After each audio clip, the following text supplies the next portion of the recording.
Nazywam się Morgan Wright, mam 27 lat i noszę blizny zazdrości mojej siostry Amber zarówno wewnątrz, jak i na zewnątrz. 3 lata temu jej chłopak w szatni na uczelni zmiażdżył mi twarz, bo Amber kazała mu postawić mnie na miejscu. Po 7 operacjach nadal widzę zniszczenia, kiedy patrzę w lustro. Jeśli spodobał Ci się film, nie zapomnij zasubskrybować mojego kanału, włączyć powiadomień, zostawić lajka i komentarz pod filmem. Wszyscy byli przekonani, że zostanę w milczeniu, ale to, co wydarzyło się potem, przemieniło mnie w kogoś, kogo żadne z nich się nie spodziewało. Zanim przejdę dalej, skąd mnie dziś oglądasz? Jeśli moja historia wzbudza w Tobie rezonans, zostaw łapkę w górę i zasubskrybuj, by wesprzeć innych, którzy doświadczyli rodzinnej zdrady. Ufasz mi, uwierz, że będziesz chciał usłyszeć, jak to się skończy. Wychowałam się w bostońskiej, średnioklasowej dzielnicy, byłam młodsza z 2 córek. Fotografie z dzieciństwa pokazują mnie i Amber w takich samych ubrankach, jak budujemy zamki z piasku nad rzeką i razem zdmuchujemy świeczki na torcie. Dzieliłyśmy pokój o różowych ścianach z naklejkami motyli, do późna szeptałyśmy sobie sekrety. Uwielbiałam moją starszą siostrę, szłam za nią niczym jej cień, chciałam być taka jak ona. I przez te pierwsze lata Amber wydawała się uwielbiać, że ma wierną, młodszą siostrę, która myślała, że ona jest całym światem. Wszystko zmieniło się, gdy rodzice się rozwiedli, miałam 10 lat. Amber 12, pamiętam dokładny moment, gdy nasza rodzina, jak stuczona porcelana, rozpadła się na zawsze. Tata usiadł z nami w salonie z głosem opanowanym, choć oczy miał przesiąknięte łzami. Twoja mama i ja postanowiliśmy, że będziemy mieszkać osobno. Wybuchnęłam płaczem, Amber zbiegła do pokoju i zatrzasnęła drzwi z taką siłą, że spadło rodzinne zdjęcie, szkło popękało prosto przez nasze uśmiechnięte twarze. Ten stłuczony obraz stał się idealną metaforą nadchodzącego. Po rozwodzie Amber zmieniła się nie do poznania. Jej ciepło wobec mnie ostygło, zastępując je coś twardszego, ostrzejszego. Obwiniała ojca za odejście, choć później dowiedziałam się, że odebrał mamie romans. Kiedy tata przeprowadził się do mieszkania oddalonego o 20 minut, Amber odmówiła go odwiedzać. Ja chodziłam tam na weekendy, poszerzając jedynie przepaść między nami. Księżniczka tatusia parskała, kiedy wracałam, idź mu powiedz wszystko o nas. Właśnie to robią szpiedzy. Moje szkolne sukcesy stały się kolejnym klinem między nami. Szkoła była moją ostoją, tam życie miało sens. Zdobywałam same 5, podczas gdy Amber obniżała loty, nauczyciele mawiali: mieliśmy twoją siostrę w klasie. Jesteście tak różne. Każde takie porównanie podsycało jej urazę. Mama w ogóle nie próbowała łagodzić sytuacji, raczej podsycała wyraźnym faworyzowaniem. Kiedy przynosiłam idealne świadectwo, mama rzucała tylko: to miłe, Morgan, wlepiając oczy w telefon. Ale gdy Amber z trudem zbierała w dobre z plusem, mama świętowała lody i nadmierne pochwały. Amber stara się ze wszystkich sił, kiedy wszystko jest przeciwko niej. Mówiła, jakby Amber pokonywała straszliwą przeciwność losu, a nie jedynie nie przykładała się do szkoły. W czasach dojrzewania przepaść się pogłębiła. Amber zaczęła wychodzić późno, pić alkohol i chodzić z chłopakami o złej reputacji. Mama mawiała, że to wyrażanie siebie i rozluźniała wszystkie reguły, podczas gdy ja żyłam pod mikroskopem, rygorystyczne godziny powrotów, ciągłe pytania. Kiedy zwróciłam uwagę na podwójne standardy, mama odpowiedziała: Amber potrzebuje więcej wolności, ty jesteś odpowiedzialna. Mimo to ciągle próbowałam nawiązać z nią więź. Pukałam do jej pokoju, proponując pomoc w lekcjach albo wspólny film. Czasem wpuszczała mnie do środka i na moment widziałam siostrę, którą pamiętałam, ale te momenty były coraz rzadsze. Gdy miałam 16 lat, mama się ponownie wyszła za mąż i przeprowadziliśmy się na drugi koniec miasta. Nowy ojczym, nowy dom, nowa szkoła, na ostatnie 2 lata liceum. Byłam przerażona, ale zdeterminowana, by pokazać się z jak najlepszej strony. Ku mojemu zdziwieniu szybko odnalazłam swoje miejsce do fotografii w klubie z grupą kreatywnych, ambitnych przyjaciół. Amber, wchodząc na ostatni rok, miała trudności, reputacja jej nie sprzyjała, znajomych miała niewielu. W stołówce widywałam ją siedzącą samotnie, wpatrzoną w telefon.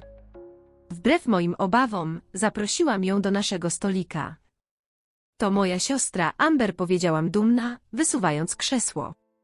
Jednak ten jedyny, niezwykle nie lunch odbyła się w ciszy, niewiele mówiła, zaciśnięty wzrok w naszą interakcję. Nie wróciła już nigdy. Zamiast tego rozpoczęła plotkowanie, że jestem sztuczna i próżna, że za bardzo zabiegam o popularność. Pierwszy niewątpliwy znak jej niebezpiecznej zazdrości pojawił się, gdy Jason Garcia zaprosił mnie na studniówkę. Był bystry, miły, jeden z najpopularniejszych chłopaków, byłam oszołomiona zaproszeniem, zwłaszcza po zaledwie kilku miesiącach w nowej szkole. Wieczór przed studniówką przymierzyłam jeszcze raz satynową, niebieską sukienkę. Rano odkryłam, że jest przemaczana wodą z czerwonym barwnikiem. Amber twierdziła, że musiała spaść z wieszaka podczas jej prysznica. Mama jej uwierzyła i to jest moment, w którym zostawię was na progu mojego przełamania.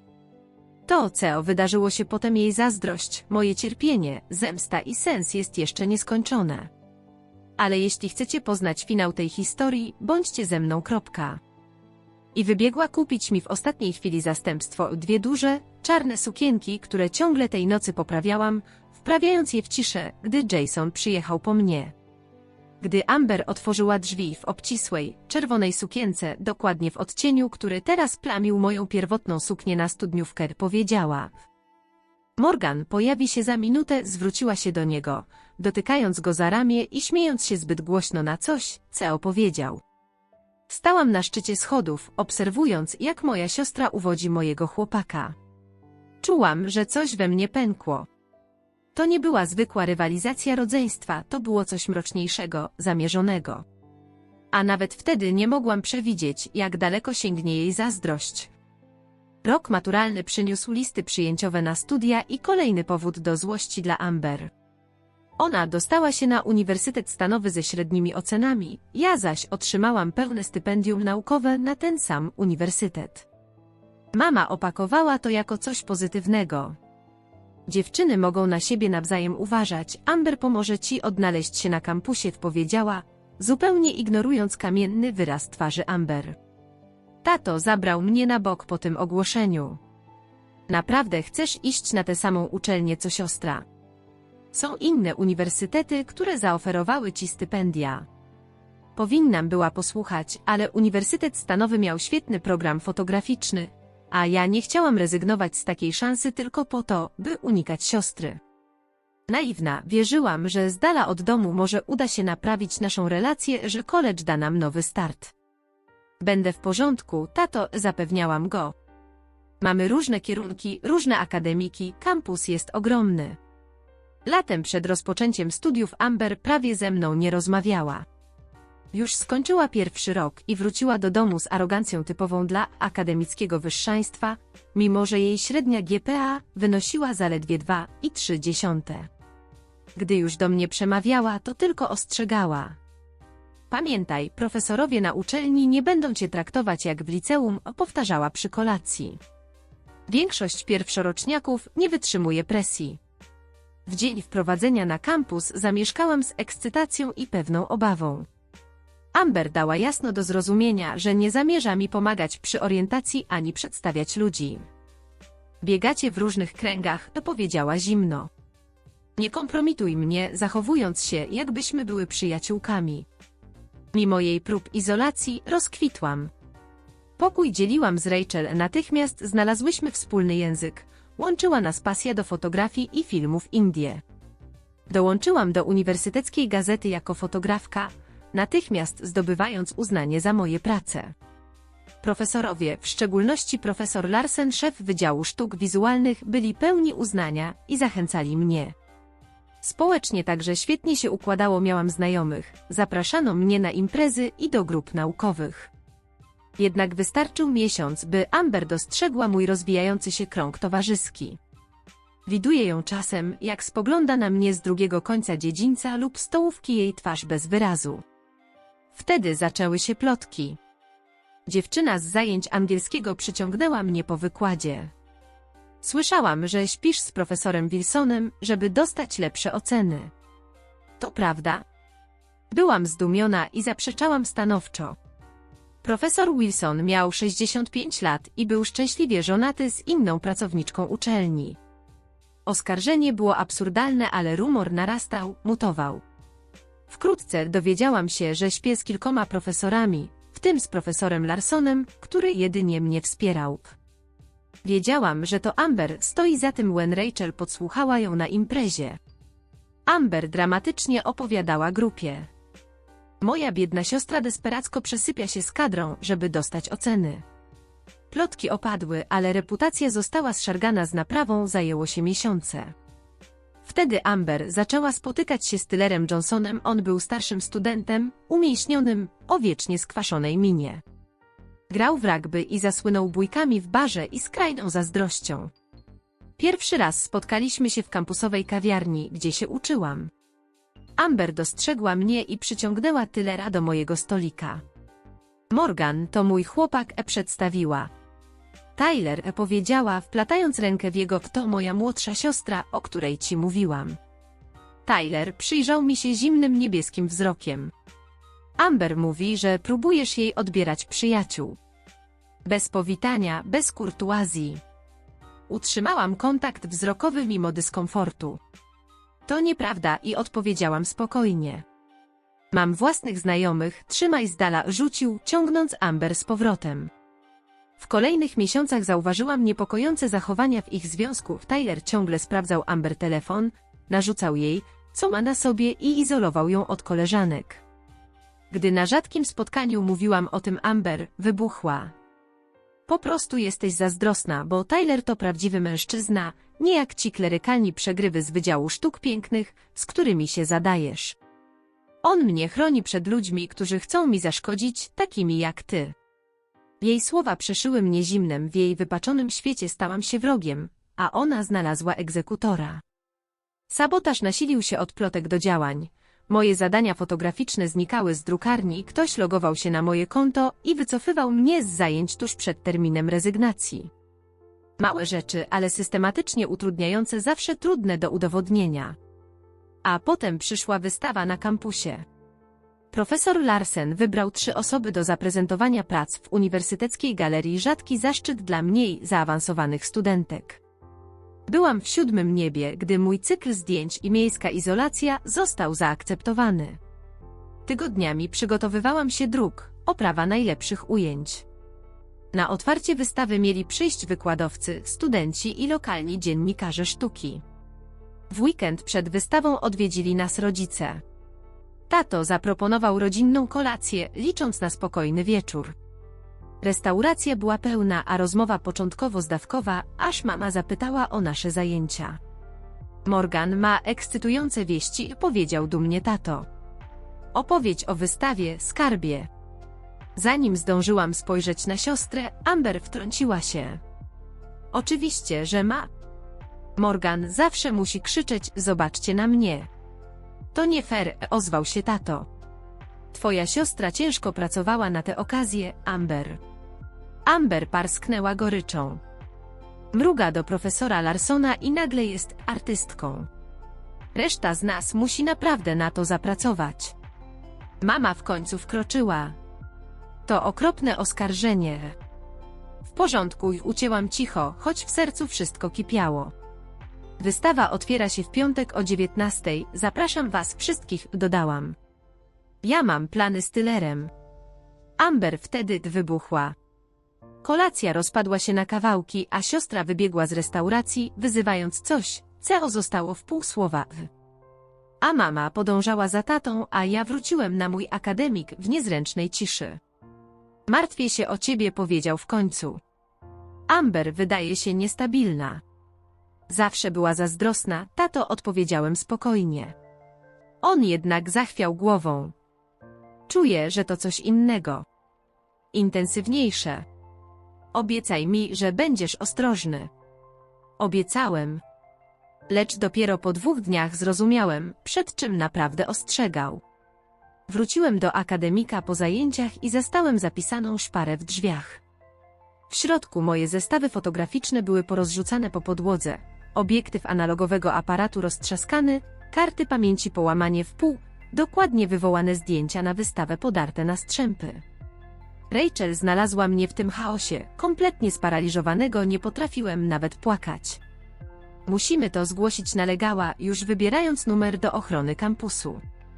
To była Amber, jestem tego całkowicie pewny, powiedziałem bez wahania. Ale nie mam na to dowodów. Nie powiedziałem Rachel o SMS IE, który dostałem kilka minut później. Stay in your lane. Next time it won't be just your camera that gets broken. Numer był nieznany, ale groźba jasna Amber, zazdrość przeszła w coś mrocznego i niebezpiecznego. I choć zniszczenia były bolesne, postanowiłem się nie poddać. Pożyczyłem sprzęt oddziału dziennikarstwa, spędziłem 2 nieprzespane noce i odtworzyłem wystawę niemal w całości. Wernisaż okazał się sukcesem. Profesor Larsen wprowadził mnie do lokalnych fotografów, proponowali mi letnie praktyki. Masz wyjątkowe oko do kompozycji, powiedziała Eleanor Whitman, redaktorka Boston Arts Quarterly. Szukamy praktykantów na lato. Poproś swojego profesora, żeby przesłał mi portfolio. Zobaczyłem Amber przy stole z poczęstunkiem, a obok niej stał Tyler, jakby była potrzeba ochrony ciała. Spotkały się nasze spojrzenia, ona odwróciła się celowo, szepcząc coś Tylerowi, który spojrzał na mnie z otwartą wrogością. W następnym tygodniu profesor Larsen wezwała mnie do swojego gabinetu. Oferty praktyk od Eleanor są rzadkie, powiedziała. Wybieranych jest tylko 1. A inni studenci, którzy aplikowali. Przerwałem, myśląc o Amber, która oskarżała mnie o faworyzowanie. Zasłużyłeś na to talentem i ciężką pracą, odpowiedziała. Decyzja była jednogłośna. Informacja o praktykach rozeszła się po kampusie szybciej niż błyskawica. Studencka gazeta zamieściła artykuł o mojej fotografii ze zdjęciem mnie przed wystawą. Czułem mieszankę ekscytacji i terroru, wiedziałem, że Amber nie zareaguje spokojnie. Konfrontacja nastąpiła szybciej niż się spodziewałem. Wychodziłem z biblioteki, gdy Amber nagle weszła mi w drogę, twarzą skrzywioną złością. Gratulacje z wielkiego pojawienia się w gazecie, parskała. Powiedzieli coś o tym, że nadepłaś wszystkim na odcisku, żeby się posunąć naprzód. Że odbierasz mi moje studenckie doświadczenie od pierwszego dnia. Studenci zatrzymali się, by obserwować dramat. Chciałem załagodzić sytuację, ale ona powiedziała. Porozmawiajmy tam, gdzie nikt nas nie usłyszy. Boisz się prawdy o Golden Girl, Morgan? Podniosła głos. Śledzisz mnie nawet na uczelnię, sprawiasz, że wszyscy nas porównują, jak w liceum. Ja zdobyłam tu miejsce takim samym prawem jak ty, odpowiedziałem, próbując zachować spokój. Kłamco! Krzyknęła. Całe życie próbujesz mnie przyćmić. Ja istniałam tu, zanim ty się pojawiłaś. Tyler stanął obok niej, patrząc na mnie z wrogością. Robisz scenę mojej dziewczynie. Próbowałem odejść, rzekłem. On jednak zablokował mi przejście, mówiąc. Amber mówiła, że się wywyższasz. Może powinnaś się wycofać. To między mną a moją siostrą, odpowiedziałem, czując narastający strach. Wszystko, co dotyczy Amber, dotyczy mnie, warknął. Wtem pojawił się strażnik kampusu. Wszystko w porządku. Tyler natychmiast się cofnął, zmieniając ton. Spokojnie, to tylko rozmowa rodzinna. Strażnik spojrzał na mnie podejrzliwie. Powinienem był wtedy powiedzieć, co się dzieje i donieść, że przestraszył mnie, ale przemknęło mi przez myśl. Wszystko w porządku, wyszeptałem, szybko odchodząc. Ta publiczna scena była dopiero początkiem. W ciągu kolejnych 2 tygodni napięcie eskalowało z perspektywy czasu. Teraz widać, że było dużo ostrzejszym ostrzeżeniem przed przemocą, która miała nadejść. Najpierw była wiosenna impreza na trawniku Spring Flynn. Byłem tam z Rachel i kolegami z gazety, rozmawiając z Jasonem, gdy pojawiła się Amber ewidentnie pijana. Tyler trzymał się niedaleko. O, patrzcie, to moja siostra, artystka. Obwieściła. Każde jej słowo niosło się po tłumie. Jej cały życiorys to mój płaszcz, moje pomysły, moja uwaga. Powiedziałem spokojnie. Amber, jesteś pijana. Pomogę ci dotrzeć do akademika. Ona pozwoliła sobie roześmiać się, surowy, obcy dźwięk, i zbliżyła się na centymetry. Nigdy nie będziesz czymś więcej niż rozmytym tłem w życiu innych. Twój los to bycie niezapamiętywaną twarzą. Tyler odciągnął ją nagle, a spojrzenie w jego oczach mówiło wszystko. Wkrótce potem wokół mnie unosiły się spojrzenia i szepty. Atmosfera siostrzanych dramatów stała się kampusową plotką.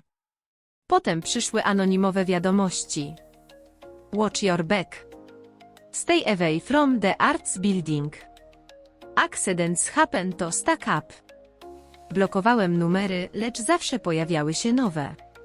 Późno w nocy dzwoniły nieznane numery, słychać były ciężkie oddechy albo milczenie. Pewnej nocy, wracając do akademika, znalazłem pod drzwiami fotografię z okładki magazynu, moje zdjęcie zaczernione markerem. To nie jest normalna zazdrość siostry Rachel, powiedziała stanowczo, gdy jej to pokazałem. To nękanie. Tyler ma reputację. Kręcono plotki, że w zeszłym roku pobił kolegę za to, że flirtował z Amber, dodała. Chcą mnie zastraszyć, powiedziałem, choć bałem się już na całe życie. Ale to działa, zauważyła Rachel. Skaczesz na każdy dźwięk, patrzysz za siebie cały czas. Co masz zrobić? Zgłosić własną siostrę, zgłosić Tylera. Z rozmowy wyłonił się wniosek, przynajmniej groźby przyszły z jego telefonu, nie jej. Nie jesteśmy tego pewni, odpowiedziałem niewyraźnie. Rachel złapała mnie za ramiona. Morgan, mówię serio. Jedna dziewczyna z mojego psychologii umawiała się z Tylerem. Powiedziała, że był kontrolujący, wybuchał złością o nic. Krążą historie o nim po całym kampusie. W końcu się zgodziłem. Złożyłem zgłoszenie do ochrony kampusu. Oficer zabezpieczył kopię groźnych SMS-ów i obiecał, że się tym zajmie, ale ostrzegł mnie, że bez konkretnych dowodów na to, kto je wysyła, niewiele mogą zrobić poza udokumentowaniem incydentów. Bądź czujna, doradził. Staraj się nie być sama, zwłaszcza nocą. I natychmiast zgłoś jakikolwiek dalszy kontakt. Posłuchałam jego rady, zaczęłam chodzić w grupie, zmieniać trasy, którymi przechodziłam przez kampus, poruszać się tylko dobrze oświetlonymi alejkami. Ale nie potrafiłam zdobyć się na to, by powiedzieć o wszystkim rodzicom. Przyznać, jak źle się sprawy mają. Mama i tak stanęłaby po stronie Amber, a tata martwiłby się do obłędu. Więc kontynuowałam, uczęszczałam na zajęcia, pracowałam w redakcji gazety, przygotowywałam się do projektów końcowych. Zawsze oglądając się przez ramię. Zawsze czekając na kolejną eskalację. Tylko że nigdy nie przypuszczałam, jak poważna ona będzie. Dzień ataku zaczął się całkiem zwyczajnie. Spędziłam popołudnie w pracowni fotograficznej, wywołując zdjęcia do mojego końcowego portfolio. Profesor Larsen zajrzała, aby sprawdzić postępy. Te prace są wyjątkowe, Morgan. Twoje umiejętności techniczne bardzo się rozwinęły w tym roku. Dziękuję, powiedziałam ostrożnie, zawieszając jeden z wydruków do wyschnięcia. Eksperymentuję z dłuższymi czasami naświetlania w serii Urban Night. To działa znakomicie. Bierzesz udział w letnim przeglądzie? Termin mija w przyszłym tygodniu. Planuję. Muszę tylko dokończyć kilka ostatnich odbitek. Uśmiechnęła się. Nie mogę się doczekać twojego zgłoszenia. Nie zostawaj zbyt długo, po kolacji kampus robi się naprawdę opustoszały. Obiecuję, że zaraz wychodzę. Ale czas wymknął mi się spod kontroli, gdy zatraciłam się w ciemni. Kiedy skończyłam, była już 9 wieczorem, a budynek sztuki był dziwnie cichy. Spakowałam portfolio, sprawdziłam 2 razy, czy wszystko jest na swoim miejscu i wyszłam w chłodny, wiosenny wieczór.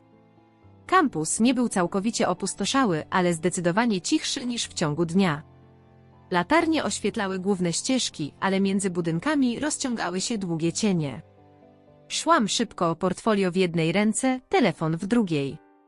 Zwykle przechodziłam obok biblioteki i przez centralny dziedziniec, ale droga była zamknięta z powodu remontu.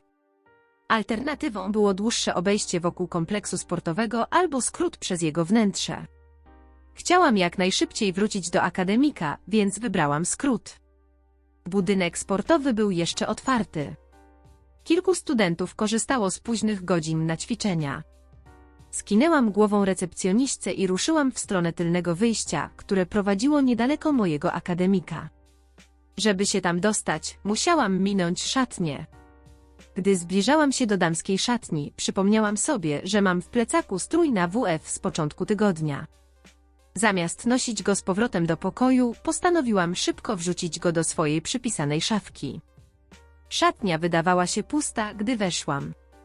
Rzędy metalowych drzwiczek ciągnęły się w kierunku słabo oświetlonego końca pomieszczenia. Ledwie otworzyłam swoją szafkę, gdy to poczułam. Ten pierwotny instynkt, że ktoś mnie obserwuje. Włosy na moich ramionach stanęły dęba. Odwróciłam się powoli. Tyler stał w progu, blokując wyjście. Co ty robisz w damskiej szatni?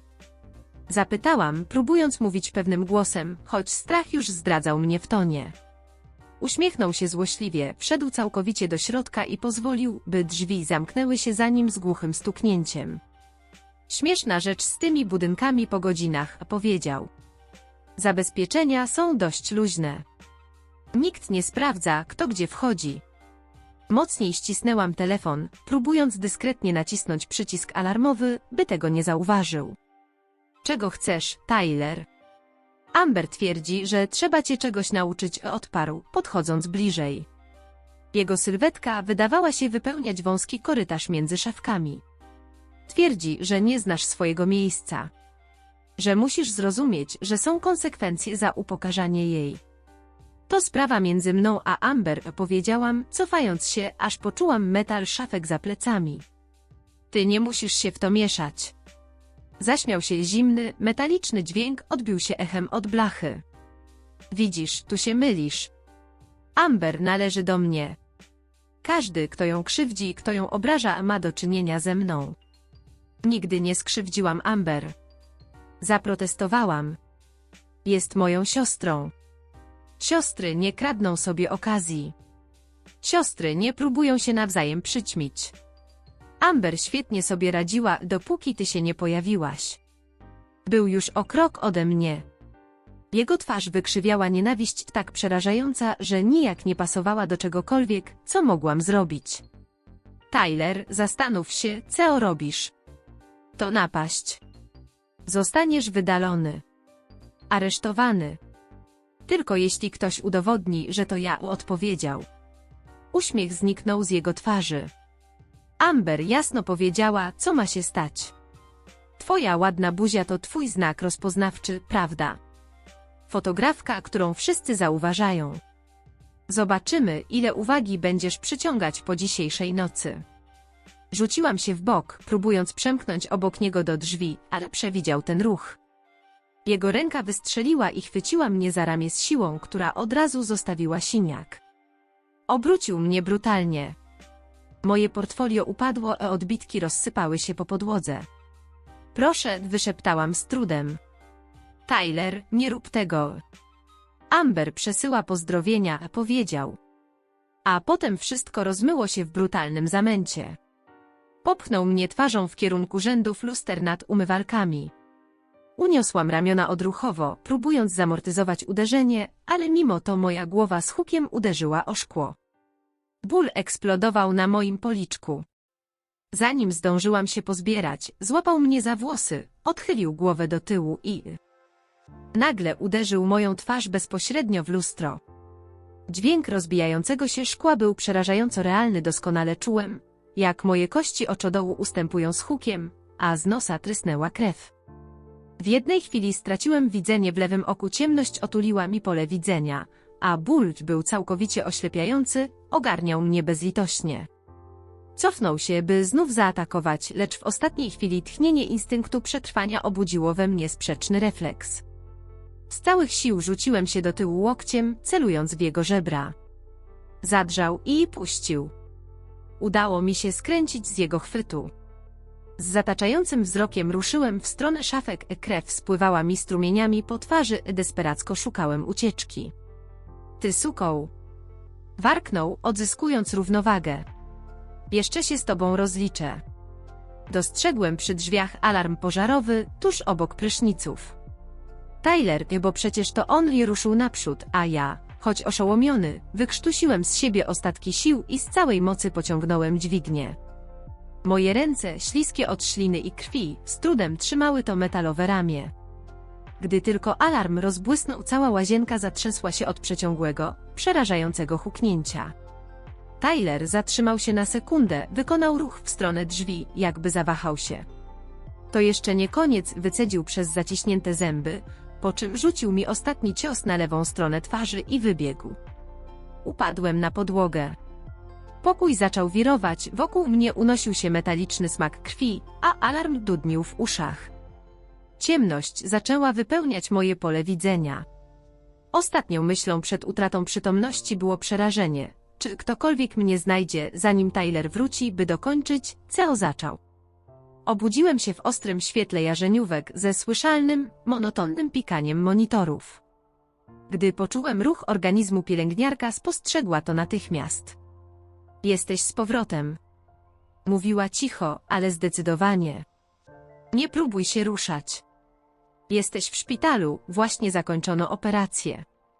Czułem, że moja twarz była niewłaściwie zatkana gazami, unieruchomiona bandażami. Próbowałem mówić, ale z gardła wydobył się tylko stłumiony jęk. Jeszcze nie mów, powiedziała cicho. Masz zespawane szczęki. Zaraz przyprowadzę doktora. Niedługo potem weszła wysoka kobieta o łagodnych, a jednocześnie stanowczych oczach. Jestem doktor Rivera. Przedstawiła się spokojnym tonem. Przeszedłeś poważne urazy twarzy. Odbudowaliśmy złamany oczodół i przegrodę nosową, ale czekają cię kolejne operacje.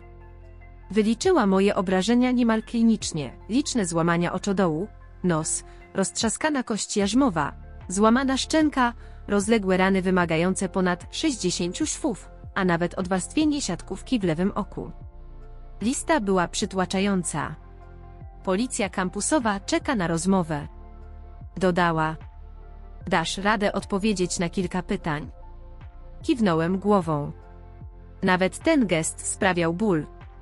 Gdy odwiedzili mnie funkcjonariusze, byli uprzejmi, ostrożni, podali mi notes, a ja z trudem, literka po literce, odtwarzałem przebieg zdarzeń. Gdy zapytali, czy wiem, kto zaatakował, bez chwili zawahania wpisałem Tyler i dodałem, Amber go wysłała. Jesteś tego pewien? Zapytał jeden z nich. To poważne oskarżenie wobec twojej siostry. Napisałem pod przymusem. Amber twierdzi, że musisz dostać nauczkę. Pozdrawia. Funkcjonariusze kiwnęli poważnie. Sprawdzimy to. Nagrania z kamer pokazały, jak Tyler wchodzi i wychodzi z budynku w tym czasie. Został zatrzymany. Dopiero wtedy pozwoliłem sobie na płacz. Łzy mieszały się z krwią na bandażach. Proces rekonwalescencji był niezwykle bolesny. Po wstępnej operacji stabilizującej złamane kości czekały mnie kolejne zabiegi naprawcze. Pierwsze tygodnie to mgła leków przeciwbólowych, zwolnienia, szpitalne sale, trudne słowa jak jama oczodołowa, skrzep czy kompleks jarzmowo-oczodołowy. Dr Myers, specjalista od rekonstrukcji twarzy, podczas obchodu powiedział: wstawiliśmy tytanowe płytki, by odbudować struktury oczodołu i kości policzkowej. Nos poskładany, ale szczęka wymaga kolejnej operacji. Mój ojciec siedział obok, notując każde słowo. Matka odwiedziła mnie raz, na krótko. Unikała spojrzenia na obrzękniętą, posiniaczoną twarz, zbyt wstrząśnięta. To musi być jakieś nieporozumienie, wyszeptała. Amber mówi, że Tyler ma problemy z agresją, ale nie chciałaby, by było aż tak. Po chwili ojciec wprowadził ją po cichu do wyjścia, ich kłótnia. Słyszałem jej, na pewno doszło do nieporozumienia. I jego stanowcze, to nie żart. Wrócił sam, z twarzą napiętą gniewem, ale spokojnym. Po wyjściu ze szpitala przyjeżdżasz do mnie. Powiedział twardo. Załatwiłem urlop medyczny i znalazłem specjalistów na dalsze leczenie. Kiwnąłem. Ruch nadal ranił. Zapisałem, a Amber. Jego ciało napięło się. Tyler oskarżony o pobicie. Twierdzi, że Amber nie maczała w tym palców, że to jakaś zazdrościowa obsesja. Ale kłamie. Moja ręka się trzęsła, gdy zapisywałem dalej. Ona go wysłała. Wierzę ci, tato. Policja sprawdza. Zapewnił mnie. Mają jego telefony SMS-Y od Amber tuż przed atakiem. Uniwersytet też działa błyskawicznie. Tyler i Amber zawieszeni. Zarówno postępowanie karne, jak i wewnętrzna procedura. 2 tygodnie po ataku zostałam wypisana ze szpitala i przewieziona do domu mojego ojca. Moja twarz była nadal mocno opatrunkowana, szczęki wciąż połączone drutami, lewe oko zabezpieczone ochronną nakładką. Prosty akt przesiadania się z wózka inwalidzkiego do samochodu powodował ból, który promieniował przez moje rekonstruowane kości twarzy. Tata przekształcił swój biurkobudynek w sypialnię, dla mnie ustawił łóżko szpitalne i zaaranżował przestrzeń tak, by była maksymalnie dostępna. Pracował zdalnie, troszcząc się o mnie, stając się mistrzem płynnych posiłków, które mogłam spożywać przez słomkę, oraz podawania mi skomplikowanego rozkładu leków. W 2 tygodniu w domu u taty zaczęły się objawiać symptomy PTSD. Nocne koszmary, które wyrzucały mnie ze snu, a jak krzyczałam uwięzła za drutami w moich szczękach, ciało skąpane w zimnym pocie. Flashback uderzały nagle, odczucie tłuczenia szkła o twarz, głos Tylera, metaliczny smak krwi. Stałam się hiperczujna, płakałam na nagłe ruchy czy dźwięki, panikowałam, jeśli drzwi trzaskały zbyt gwałtownie.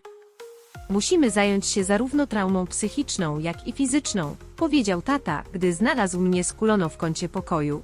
Wywołaną dźwiękiem tłuczonego szkła to była filiżanka spadająca w kuchni. Znalazłem terapeutkę specjalizującą się w leczeniu traum, dr Cassandrę Martinez. Stała się moim oparciem. 2-krotne sesje tygodniowo dały mi narzędzia do radzenia sobie z objawami PTSD i przetwarzania złożonych emocji nie tylko związanych z samym atakiem, ale też z zdradą Amber. Czyny twojej siostry to efekt jej własnej patologii, nie twojej wartości, podkreśliła dr Martinez podczas jednej z wyjątkowo trudnych sesji. Zazdrość, którą demonstruje, wykracza daleko poza normalną rywalizację między rodzeństwem. W miarę jak postępowało moje fizyczne gojenie, ochronna bańka domu ojca pękła, wróciła rzeczywistość. Mama dzwoniła nieustannie, zostawiając wiadomości pełne poczucia winy i uzasadnień dla Amber. Policja robi z igły widły z tych SMS-ów, przekonywała w trakcie jednego z połączeń, które tata przełączył na głośnik. Amber tylko się wyżywała, nie myślała, że Tyler naprawdę skrzywdzi Morgan. SMS-Y, o których mowa, zostały ujawnione podczas śledztwa policyjnego. W godzinach poprzedzających atak Amber pisała do Tylera. Znowu pracuję późno w ciemnym pokoju, pewnie podlizuje się profesorom jak zwykle. Ktoś musi ją w końcu postawić na miejscu, niech wie, co się stanie, gdy spróbuje mnie przebić. Tylko nie daj się złapać, zrób to tak, żeby wyglądało na przypadek. Kiedy skonfrontowano Amber z tymi wiadomościami, twierdziła, że chciała jedynie, by Tyler wystraszył mnie, może zniszczył mój sprzęt fotograficzny, a nie skrzywdził mnie fizycznie.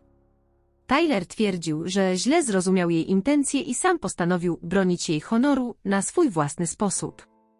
Żadne z tych wyjaśnień nie zwalniało ich z odpowiedzialności, a ich próby minimalizowania winy doprowadziły mnie do wściekłości. Gdy druty z moich szczęk zostały zdjęte, a ból ustąpił na tyle, że mogłam mówić z większą pewnością siebie, moje gniewne słowa znalazły ujście. Próbują wszystkich zamydlić, powiedziałam tacie po szczególnie frustrującej aktualizacji od detektywa prowadzącego sprawę. Amber dokładnie wie, co zrobiła. Od miesięcy eskalowała to wszystko. Przez kolejne tygodnie po ataku Amber i mama nadeszły bez zapowiedzi do domu taty. Leżałam na kanapie, wciąż mocno opatrunkowana, ale już potrafiłam mówić krótkimi zdaniami. Morgan powinno wycofać oskarżenia, oznajmiła mama bez zbędnych wstępów. To niszczy naszą rodzinę. Tata stanął między nimi a mną osłonowo. Prokurator stawia zarzuty na podstawie dowodów, nie tylko zeznania Morgany. To już nie w jej rękach, odpowiedział zdecydowanie. Amber wyszła naprzód, łzy spływały po jej twarzy. Proszę, Morgan, nigdy nie chciałam, by to się stało. Tyler posunął się za daleko. Jeśli powiesz im to, mogą złagodzić jego wyrok. Spojrzałam na siostrę, naprawdę spojrzałam i zobaczyłam nie skruchę, lecz strach przed konsekwencjami. To ty wysłałaś go, by mnie skrzywdził, powiedziałam, a moja szczęka wciąż bolała przy każdym słowie. Od lat próbujesz mi zaszkodzić. To nieprawda, zapłakała. Po prostu byłam wściekła. Mówię rzeczy, których nie myślę, kiedy się wściekam. Prawie straciłam oko, odparłam, ton mi się wzmacniał. Potrzebuję co najmniej 3 kolejnych operacji. Na zawsze zostaną mi blizny. A ty chcesz, żebym chroniła ciebie przed konsekwencjami. Lojalność wobec rodziny powinna być na pierwszym miejscu, wtrąciła się mama. Zaryczałam ironicznym śmiechem, który zranił mnie jeszcze bardziej przez moje uzdrawiające się rany. Kiedy któraś z was okazała mi lojalność? Kiedy Amber w ogóle mnie traktowała jak rodzinę, a nie rywalkę? Tata stanowczo odprowadził je do drzwi, ignorując protesty mamy i łzy Amber. Kiedy wrócił, drżałam z emocji. Nie odpuszczę, powiedziałam mu. Nie tym razem i ty też nie powinnaś, potwierdził. To, co zrobili, było przestępstwem, muszą ponieść konsekwencje. To konfrontacyjne starcie stało się punktem zwrotnym w mojej rekonwalescencji. Fizyczne gojenie jeszcze trwało i zajęłoby kolejne miesiące, ale tamtego dnia moja determinacja się skrystalizowała. Zaczęłam badać podobne przypadki, nawiązywać kontakty z organizacjami wspierającymi ofiary przemocy, poznawać system prawny, po którym teraz się poruszałam. Moja terapeutka wprowadziła mnie do grupy wsparcia dla osób, które przeżyły brutalne ataki. Tam poznałam Rebeckę, której chłopak zaaranżował atak na nią przez znajomych, kiedy próbowała zakończyć związek. Prokurator będzie chciał, żebyś przyjęła ugodę, ostrzegła. Powiedzą, że to gwarantuje jakieś ukaranie bez stresu procesu, ale zastanów się, co dla ciebie naprawdę oznacza sprawiedliwość. Jej słowa rozważyłam z uwagą, szukałam prawdziwego celu w tym procesie. Nie zemsty, lecz odpowiedzialności, nie maksymalnego wyroku, lecz uznania celowego charakteru ich czynów. Jednocześnie zaczęłam zbierać dowody wykraczające poza tych zgromadzone przez policję. Z pomocą taty stworzyłam chronologię nękania, odzyskałam usunięte SMSy z kopii w chmurze, zebrałam zeznania świadków wśród kolegów z klasy, którzy obserwowali zachowanie Amber. 6 tygodni po ataku spotkaliśmy się z prokuratorem prowadzącym sprawę. Była bezpośrednia, ale pełna współczucia, gdy przedstawiła zarzuty przeciw Tylerowi, pobicie ze skutkiem ciężkim i spowodowanie poważnych obrażeń ciała. I oskarżenie karne przeciwko Amber okazało się jeszcze bardziej skomplikowane. Spisek, podżeganie i współudział przed faktem. Prawnik Tylera zaproponował negocjacje ugodowe. Prokurator zasugerował, że Tyler odsiedzi 2 lata z możliwością wcześniejszego zwolnienia po 18 miesiącach w zamian za zeznania przeciwko Amber, dotyczące jej udziału w planowaniu napaści. Miał otrzymać łagodniejszy wyrok za zrobienie mi krzywdy, by zranić moją siostrę, zapytałam z niedowierzaniem. Niestety, tak to często działa w takich sprawach, przyznała. Lecz jego zeznania znacznie wzmocniłyby sprawę przeciwko Amber. Tata ścisnął mi dłoń z czułością. Cokolwiek zdecydujesz, jestem po twojej stronie. Myślałam o miesiącach operacji przed nami, o nieodwracalnych zmianach w mojej twarzy, o PTSD, które budziło mnie w krzyku. Myślałam o latach narastającej zazdrości Amber, o jej nieumiejętności przyznania się do winy, o próbach zmanipulowania mnie, bym zrozumiała jej potrzeby ochrony. Chcę, żeby obie poniosły pełną odpowiedzialność, powiedziałam stanowczo. Żadnych układów, które umniejszają to, co się stało. Prokurator skinął z nowym szacunkiem. W porządku. Przygotujemy się do procesu. To nie będzie łatwe, ale przy dowodach, które mamy, wierzę, że możemy uzyskać skazania. Gdy wychodziliśmy z jej gabinetu, poczułam cel silniejszy niż strach i ból, które rządziły moim życiem od ataku. Koniec z byciem ofiarą. Amber odzyskuje swoją historię, swoją twarz, swoją przyszłość, krok po bolesnym kroku. Po 3 miesiącach intensywnego leczenia i powrotu do sprawności, podjęłam trudną decyzję. Wrócić na uczelnię i jeszcze nie jako studentka na pełny etat, ale by wziąć udział w uniwersyteckim przesłuchaniu dyscyplinarnym, które zadecyduje o losie Amber i Tylera, niezależnie od ich spraw karnych. Jesteś pewna, że jesteś na to gotowa? Zapytał tata, gdy jechaliśmy w stronę kampusu, którego nie widziałam od nocy ataku. Nikt nie miałby ci tego za złe, gdybyś wysłała tylko zeznania pisemne. Muszę być tam osobiście, odpowiedziałam, dotykając wciąż widocznych blizn na twarzy. Muszą zobaczyć, co mi zrobili. Uniwersytet zapewnił ochronę. Zaniepokojeni możliwym konfrontacyjnym spotkaniem, przewodniczka ofiar przywitała nas bocznym wejściem i eskortowała przez puste korytarze do budynku administracyjnego, gdzie miało się odbyć przesłuchanie. Sala była zaaranżowana jak niewielki sąd, stoliki każdej ze stron i podwyższone podium dla komisji dyscyplinarnej. Weszłam, nie odwracając wzroku od podium, nie chciałam spojrzeć na stolik, gdzie siedzieli Amber i Tyler z ich adwokatami. Przewodniczący dziekan Harrison rozpoczął z odpowiednią powagą. To przesłuchanie zdecyduje, czy Tyler Johnson i Amber Wright naruszyli kodeks postępowania uczelni i między innymi poprzez przemoc, nękanie i stworzenie niebezpiecznego środowiska. Każda ze stron przedstawi dowody, weźmie świadków i złoży oświadczenia. Jako poszkodowana rozpoczęłam ja. Stanęłam przy mównicy, wreszcie mogłam spojrzeć bezpośrednio na swoją siostrę i jej chłopaka. Tyler wydawał się nagle mniejszy, jego wcześniejsza fizyczna przewaga zdawała się gasnąć w obliczu powagi wydarzeń. Oczy Amber rozszerzyły się na widok mojej twarzy, wciąż leczących się blizn kontrasymetrii, której operacje przywracały kawałek po kawałku. Po raz pierwszy zobaczyłam w jej oczach prawdziwy szok, jakby nigdy do końca nie wyobrażała sobie konsekwencji swoich działań. Nazywam się Morgan Wright, rozpoczęłam, starając się, by głos pozostał spokojny mimo bijącego serca. 3 miesiące temu zostałam zaatakowana w damskiej szatni przez Tylera Johnsona, który rozbił mi twarz tak poważnie, że przeszłam 5 operacji, a kolejne 2 mam jeszcze zaplanowane.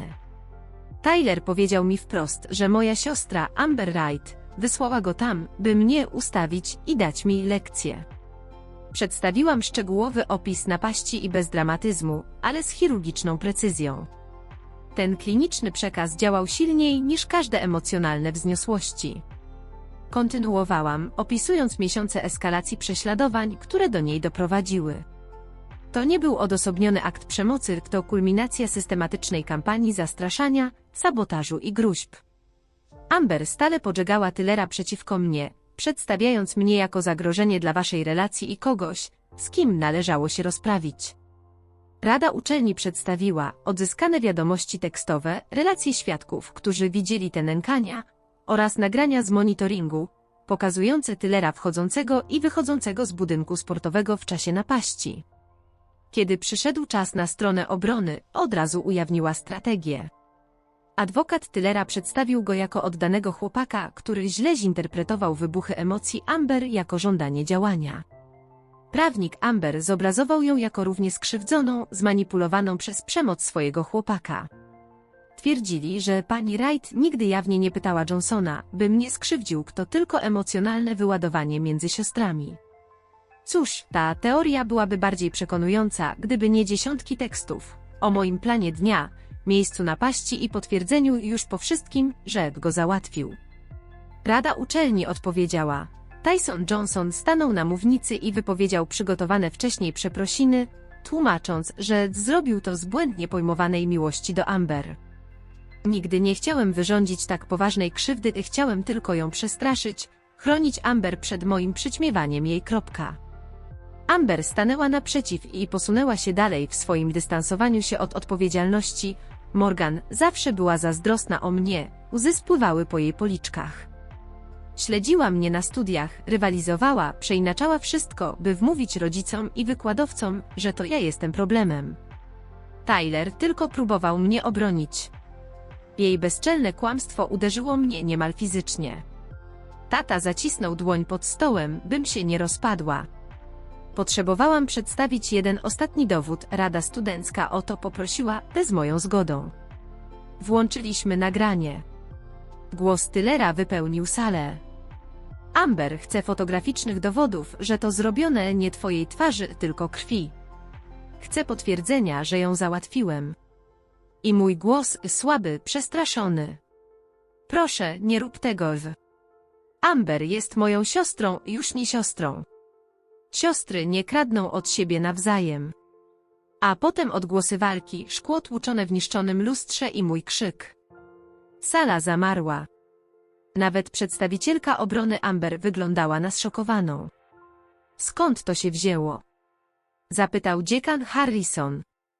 Rada wyjaśniła. Mój telefon aktywował funkcję połączenia alarmowego w trakcie ataku. Nagrany materiał przesyłał się przez 90 sekund, zanim Tyler go zniszczył. Dane zapisały się w chmurze. Twarz Amber zbladła. Zemsta emocjonalnych łez zniknęła, zastąpiona przez świadomość, że jej przemyślana historia legła w gruzach. Czy chcą Państwo zmienić zeznania po tej demonstracji? Zapytał dziekan Harrison. Obrońca Tylera poprosił o chwilę konsultacji. Po chwili Tyler wrócił na mównicę i powiedział: Amber dokładnie wiedziała, co robię, to ona zaproponowała szatnię, bo kamery tam nie dochodziły. Chciała, by moja twarz była zniszczona na tyle, że nie zrobię pokazu fotografii. Powiedziała, by wyglądało to jak napad z rabunkiem. Amber skoczyła na równe nogi. Ty kłamiesz, dupku. Po prostu próbujesz złagodzić wyrok. Dziekan Harrison przerwał. Pani Wright, uspokój się, bo zostanie pani usunięta. Komisja ciężko rozważała przez mniej niż pół godziny. Wracając, usłyszałam werdykt. Zarówno Tyler Johnson, jak i Amber Wright zostają trwale wydaleni ze studiów za złamanie kodeksu. Decyzja trafi na ich indeksy, ich kariery naukowe są zakończone. Za drzwiami słyszeliśmy dziennikarzy czekających na relacje. Historia była lokalnym ewenementem sióstr, które przekształciła się w brutalny konflikt. Tata osłaniał mnie przed pytaniami, prowadząc do samochodu. Amber dogoniła nas na parkingu, a mama tuż za nią. To jeszcze nie koniec. Syknęła. Zrujnowałaś mi życie z powodu złamanych kości i było warto? Odwróciłam się, pokazując każdą bliznę, każdą asymetrię, nieusuwalny znak planowanej przez nią przemocy. Złamane kości? Powtórzyłam cicho. Tak myślisz? Morgan cierpi też, wtrąciła mama. Straciła naukę, przyszłość. Tata przerwał głosem pełnym wściekłości. Moja córka prawie straciła oko. Przeszła już 5 operacji. Ma koszmary co noc, a wy martwicie się o przyszłość Amber. Amber nalegała. Nigdy jej nie kazałam cię skrzywdzić tak bardzo. O tym zadecyduje sąd karny, odpowiedziałam, odchodząc. Do zobaczenia w sądzie. Sprawa karna przebiegła wolniej niż proces na uczelni. Prawnik Tylera, widząc potęgę dowodów, osiągnął ugodę. 4 lata więzienia za ciężkie uszkodzenie ciała, z możliwością wcześniejszego zwolnienia po 3 latach, w zamian za pełne zeznania dotyczące Amber. Amber utrzymywała niewinność, aż prokuratura przedstawiła kompletny zbiór SMS-ów, nagrań i zeznań Tylera. Wobec miażdżących dowodów zgodziła się na przyznanie się do spisku i podżegania. Dostała 18 miesięcy więzienia z możliwością wcześniejszego zwolnienia za dobre sprawowanie. W dniu ogłoszenia wyroku stanęłam przed sądem, złożyłam swoje zeznania jako poszkodowana. Patrzyłam prosto na Amber i Tylera. Ból fizyczny, gdy moja twarz została zmasakrowana, był niewy. Ale to, że zrobiła to moja własna siostra, to ból emocjonalny bez porównania. Jej zazdrość ewoluowała od drobnej rywalizacji do wyrachowanego czynu. Zaangażowała kogoś zdolnego do przemocy i skierowała jej przeciwko mnie, swojej własnej krwi. Dotykam krwi. Nadal widzę ślady na mojej twarzy, te blizny z czasem zbladną, płytki tytanowe trzymające kości twarzy zostaną ze mną na zawsze. Psychiczne rany po zdradzie mogą się nigdy nie zabliźnić całkowicie. A jednak stoję tu nie jako ofiara poszukująca zemsty, lecz jako ocalała domagająca się sprawiedliwości. Spojrzałam prosto na sędziego. Poprosiłam sąd, by dostrzegł, że nie był to chwilowy błąd, ale zaplanowany ciąg działań prowadzących do cierpienia i wyroki muszą odzwierciedlać tę przewidywalną z premedytacją ścieżkę, której konsekwencje będę niosła przez całe życie. Gdy Tyler odprowadzano w kajdankach, spojrzał na Amber ze złowieszczą nienawiścią. Amber nie spojrzała już na mnie. Mama siedziała za nią, bezgłośnie szlochając. Perfekcyjny obraz rodziny rozpadł się bezpowrotnie. Na zewnątrz sądu tata objął mnie mocno. Jestem z ciebie taki dumny. To dopiero początek, ale... Naprawdę nie czułam zwycięstwa, tylko ulgę, że to śledztwo się kończy. Westchnął, uśmiechnął się przez łzy. Niektóre rany nie goją się całkowicie, ale pokazałaś niewiarygodną siłę. Nie pozwoliłaś, by cię uciszono. Gdy odchodziliśmy, podszedł dziennikarz. Zawahałam się, potem powiedziałam. To nie o zemstę chodzi. To o odpowiedzialność. Mam nadzieję, że Amber kiedyś zrozumie, jaką wyrządziła krzywdę nie tylko mnie, ale i sobie. Mama zbliżyła się, gdy odszedł dziennikarz. Twarz miała wystraszoną. Zawodziłam. Byłam ślepa na jej zazdrość. Nie powiedziałam nic. Nie byłam gotowa na rozmowę. Tata poprowadził mnie w stronę samochodu. Mama została sama, wreszcie stając twarzą w twarz z konsekwencjami swojej bierności. Rok po ataku w moim nowym mieszkaniu stanęłam przed lustrem. Rekonstrukcje przyniosły efekt, ale twarz na zawsze się zmieniła. Kości policzkowe nierówne, cienka blizna brwi, druga przy ustach. Płytki tytanowe i uszkodzone nerwy. Mój wygląd był świadectwem cierpienia. Czasem czułam ból, gdy zmieniała się pogoda. Powrót na stary uniwersytet. Niemożliwy, trapiła mnie lęk. Zmieniłam uczelnię i dokończyłam dyplom w fotografii. Przez długie miesiące nie mogłam dotknąć aparatu, trauma zabrała mi pasję. Terapeuta zaproponował: udokumentuj swoją podróż fizyczną i wewnętrzną. Tak narodził się mój projekt Reconstructed. Uwieczniłam siebie i innych ocalonych z ranami, złamanym nadgarstkiem, po lęku. Utrwaliłam ich historię powrotu do życia. Ojciec był przy mnie nienachalnie, ale zawsze. Przeobraziłaś ból w coś znaczącego, powiedział, widząc zapowiedź wystawy. Z mamą rozmawiam od święta. Unikam tematów Amber czy ataku. Z Amber nie mam kontaktu, odbyła karę rok więzienia i jest na zwolnieniu warunkowym. Po 6 miesiącach przyszedł do mnie list. Nie oczekuję przebaczenia. Przez lata myślałam, że ty byłaś problemem. Teraz uczę się, dlaczego tak bardzo ci zazdrościłam. Jestem w terapii. Wiem, jak głęboką krzywdę wyrządziłam. Przepraszam. Nie odpowiedziałam. Jeszcze nie. List zachowałam. Pierwsze autentyczne uznanie, że to jej wina, nie moja. Nadszedł dzień otwarcia Reconstructed, Faces of Survival. 20 portretów od ran, przez proces gojenia, aż po siłę tu i teraz. Przybyli inni ocaleni, przyjaciele, dziennikarze. Rachel, moja były współlokatorka, przyjechała 4 godziny. Twoja praca jest niesamowita, pomoże tak wielu ludziom, powiedziała, obejmując mnie. Dziennikarka z lokalnej prasy spytała: co chcesz, by widz zabrał ze sobą? Odpowiedziałam: chcę, żeby zobaczyli, że przetrwanie przemocy zostawia trwałe ślady, ale i siłę. Każda blizna to świadectwo tego, że przeżyliśmy. Wystawa zdobyła dobre recenzje. Zaczęłam dostawać zaproszenia do schronisk i organizacji wspierających ofiary przemocy. 1,5 roku po ataku ukończyłam studia z fotografii dokumentalnej w specjalizacji wizualnej. Tata i moja macocha cieszyli się ze mnie, jak i Rachel i inni przyjaciołowie wsparcia. Mama prosiła o pozwolenie przyjechać, nie byłam gotowa jeszcze, ale samo to, że rozważałam, było sygnałem postępu. Staże z pracy konkursowej stało się propozycją w kolektywie fotografów dokumentujących tematy społeczne. Pierwsza misja – społeczności po katastrofach naturalnych. Rozumiałam ich ból.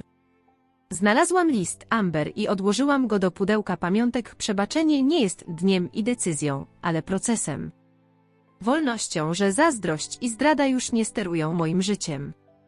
Przestałam się bać nagłych dźwięków, unikać luster, noce koszmarne raz na jakiś czas. Zbudowałam nowe życie, inne, ale wartościowe. Zanim wyszłam z mieszkania, powiesiłam w przedpokoju małą odbitkę z wystawy. Moja twarz, blizny widoczne, ale nie dominujące. Pod nią tekst: leczenie to nie brak ran, lecz wzrost wokół nich. Tego wieczoru napisałam ostatni wpis w dzienniku od początku rekonwalescencji. Dziś zaczynam nowy rozdział. Przeszłość będzie ze mną zawsze, tytanowe płytki, widoczne blizny, nieodwracalna siostra, która mnie skrzywdziła, ale one nie dyktują, kim jestem. Nauczyłam się, że rodzina to nie krew, lecz czyny, troska, wzajemny szacunek. Nauczyłam się, że nieokiełznana zazdrość to trucizna. Najważniejsze, poznałam własną odporność. W chęci mnie uciszenia Amber i Tyler pokazali światu, jak nie do złamania jestem ja. A ty, czy musiałeś kiedyś zbudować siebie po traumie? Co pomogło ci odkryć swoją siłę w najciemniejszych chwilach? Podziel się w komentarzu. Jeśli moja historia się z tobą rezonuje, rozważ subskrypcję i podziel się z innymi, żeby wiedzieli, że nie są sami. Bo pamiętaj, leczenie nie jest linią prosto do końca. Przebaczenie jest osobiste.